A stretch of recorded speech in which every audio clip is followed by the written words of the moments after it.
Halo teman-teman, kembali bersama channel CADV.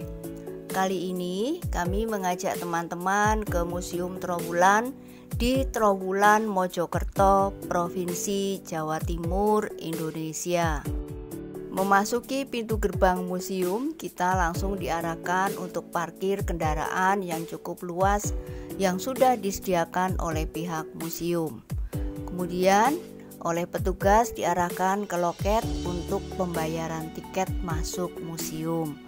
Tiket museum sangat terjangkau, yaitu Rp7.000, dan juga diberikan leaflet yang berisi informasi tentang benda-benda bersejarah yang tersimpan di Museum Trowulan.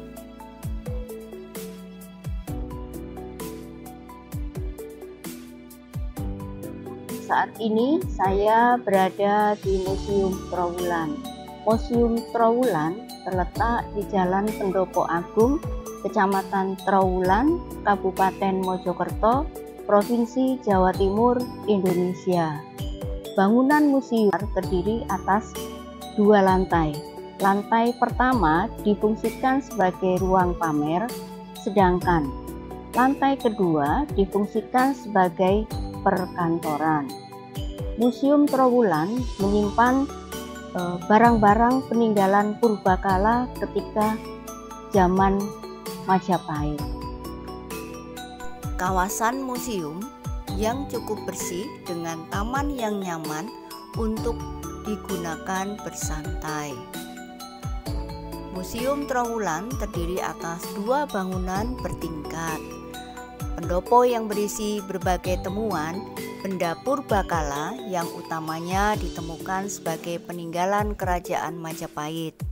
Demikian juga di sebelah pendopo ditemukan situs pemukiman pada masa kerajaan Majapahit. Terlihat sudah ada tembok batu dan juga lantai maupun tembok batu bata pada masa itu. Pengaturan saluran air juga terlihat sudah tertata rapi. Di taman museum diletakkan berbagai ukuran batu lingga yoni dari berbagai ukuran dan bentuk. Ada yang permukaannya kotak, ada juga yang lingkaran. Arca yoni selalu berpasangan dengan arca lingga yang merupakan batu berbentuk lurus dengan 3 bagian yang berbeda.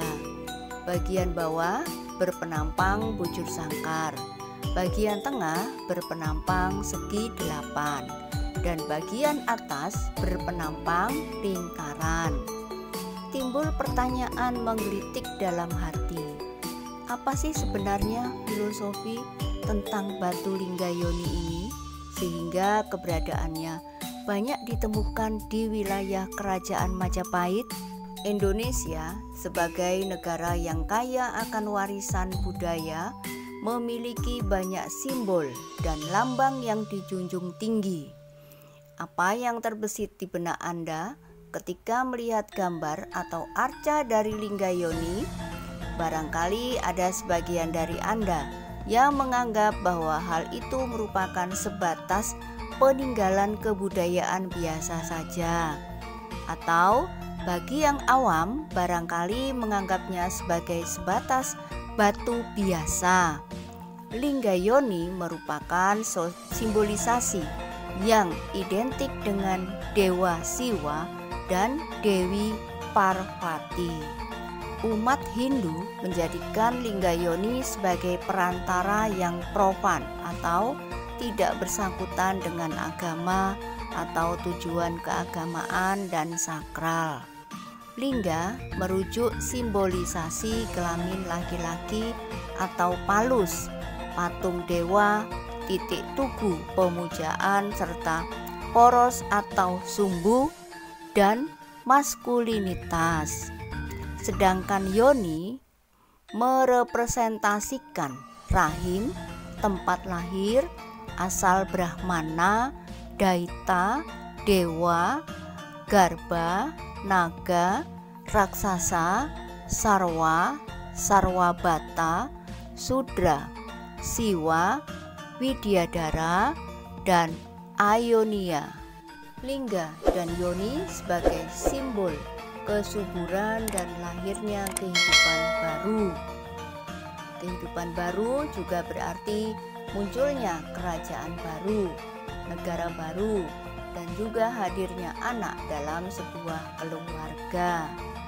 Lahirnya kerajaan baru Majapahit dan harapan kesuburan tanah dan rakyatnya, juga keberlangsungan penerus kerajaan.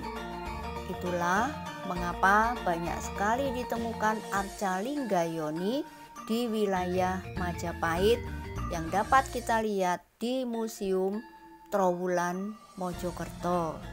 Bisa jadi dalam masyarakat Indonesia modern, simbolisasi lingga yoni juga dijadikan dalam bentuk tugu, monumen nasional atau Monas, tugu setinggi 132 meter yang dibangun oleh Presiden Soekarno untuk mengenang perjuangan rakyat Indonesia dalam merebut kemerdekaan itu, dirancang dan dibangun dengan konsep khusus dengan merujuk pada visualisasi universal lingga yoni sebagai simbol munculnya negara baru dan harapan akan kesuburan dan keberlangsungan dari negara baru tersebut.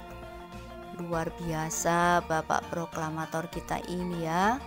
Mari kita rawat dan kita jaga Indonesia agar lestari dan menjawab harapan para pendiri bangsa serta terjaminnya keberlangsungan anak cucu kita. Akar budaya dan filosofi hidup yang diwariskan oleh para pendahulu kita harus tetap kita jaga, bahkan kita kembangkan supaya sesuai dengan kontekstualitas hidup kita sekarang. Kita tidak memerlukan perubahan yang akan merusak dan memecah belah kita sebagai bangsa yang besar, tapi kita perlu adanya perubahan yang membangun bangsa ini menjadi bangsa yang besar dan hebat di mata dunia. Terima kasih sudah menonton. Terima kasih juga sudah subscribe, like, komen, dan share. Kapan-kapan jumpa lagi.